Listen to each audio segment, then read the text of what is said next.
We are meant to love people and use things, but today we use people and love things. Jay Shetty. People today are so preoccupied chasing money, love, and often happiness. The problem is that we do these things because external sources tell us to. Jay Shetty, who spent several years as a monk himself, has written a book that everyone could benefit from. Using his background as a monk, he writes to help people in the modern world live more purposeful, productive, and happy lives. While this book has a ton of amazing lessons, I've decided to cover the 4 that really stuck out to me in this book summary. The first key idea is that of clarifying your identity. The challenge many of us confront is our failure to determine our values consciously and purposefully. In simpler terms, we often don't actively choose what we consider important. Instead, we passively accept and inherit the values of those around us. When we lead our lives striving to impress others based on values we haven't consciously selected, we find ourselves constantly fatigued and stressed. Hence, the initial step in adopting a monk's mindset is gaining clarity about your own values. Once you've clarified your values, you acquire a guiding compass directing you toward individuals, actions, and habits that align with your true self. Jay advises us to engage in the media mind game. Enumerate your values. Identify the source or origin of each value. Reflect on whether each value genuinely resonates with your authentic self. Here's an illustrative example. Jay encourages us to steer clear of lower values, as they can lead to anxiety, depression, and suffering. Instead, he advises embracing higher values that propel us toward happiness, fulfillment, and a sense of purpose. It's important to note that happiness and success are not values in themselves. They are the rewards that come from aligning our lives with our chosen values. Next, the book covers the concept of reversing negativity. The author promotes a quick and easy strategy to stop negativity in its tracks. 1. Spot the negative feeling. 2. Stop to understand what it is. 3. Swap in a way of processing the feeling.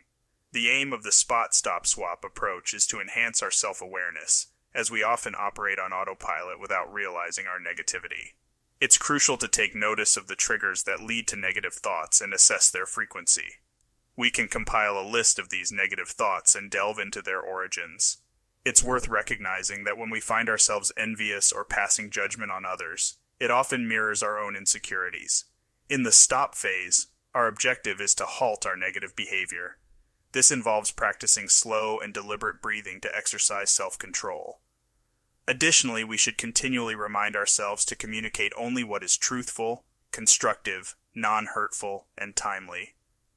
We must keep in mind that tendencies like comparing, complaining, and criticizing do not contribute positively to the situation. Moving on to the swap stage, the key is to replace our habitual, mindless venting with mindful requests.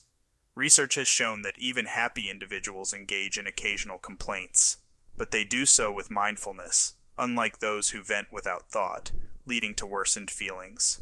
To cultivate mindfulness in our negativity, we can focus on being specific and deliberate in our expressions.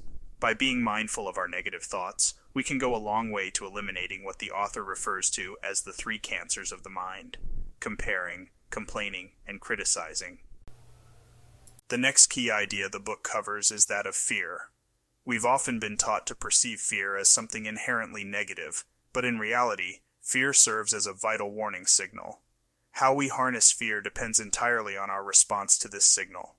Fear typically triggers one of 4 emotional reactions in people: panic, freezing, fleeing, or burying. Unfortunately, these reactions tend to distract us from using fear constructively. To make effective use of fear, we should follow these steps. First, acknowledge the fear. This step involves saying to fear, "I see you and I'm here for you." Both fear and pain are forms of emotional distress that crave attention. By acknowledging them, we provide the attention they require. Next, rate the fear. Assign a numerical rating to your fear, ranging from 0 to 10, with 10 representing your most intense fear. This helps us gain perspective on the situation. After you've rated the fear, identify fear patterns.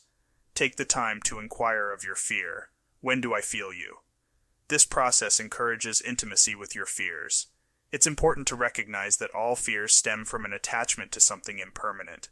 Consequently, the solution lies in detaching from that particular thing. Now you are ready to detach from the fear. Once you've identified your fear patterns and understood their triggers, the next step is detachment. This involves recognizing that fear often arises from clinging to something temporary or uncertain. To detach from fear, you must cultivate a sense of inner strength and resilience. Remind yourself that circumstances, emotions, and situations are transient, and your identity is not solely defined by them. And finally, you can harness fear for productive use. With your fear acknowledged, rated, and patterns identified, you can now redirect its energy towards productive purposes. Fear can be a powerful motivator for change and growth.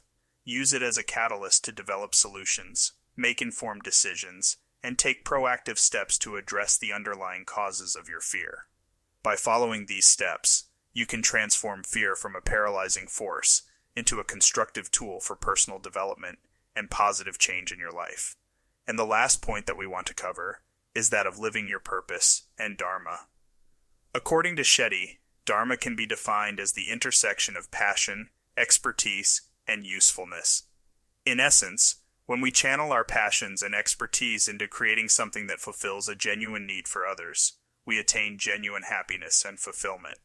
There are individuals who may lack passion for their work, and there are those who pursue their passions and interests but fail to address a genuine need in society. In either case, if one of these crucial elements is missing, we find ourselves outside the realm of our Dharma, unable to fully experience the true essence of purpose and fulfillment in our endeavors. Remember, we are meant to love people and use things, but today we use people and love things. Jay Shetty. While this video briefly covered some of my favorite points from the book, there is so much more to dive into. If you want to explore this book further than what I was able to do in this summary, I would strongly recommend picking up a copy of the book yourself or checking of Jay Shetty's podcast.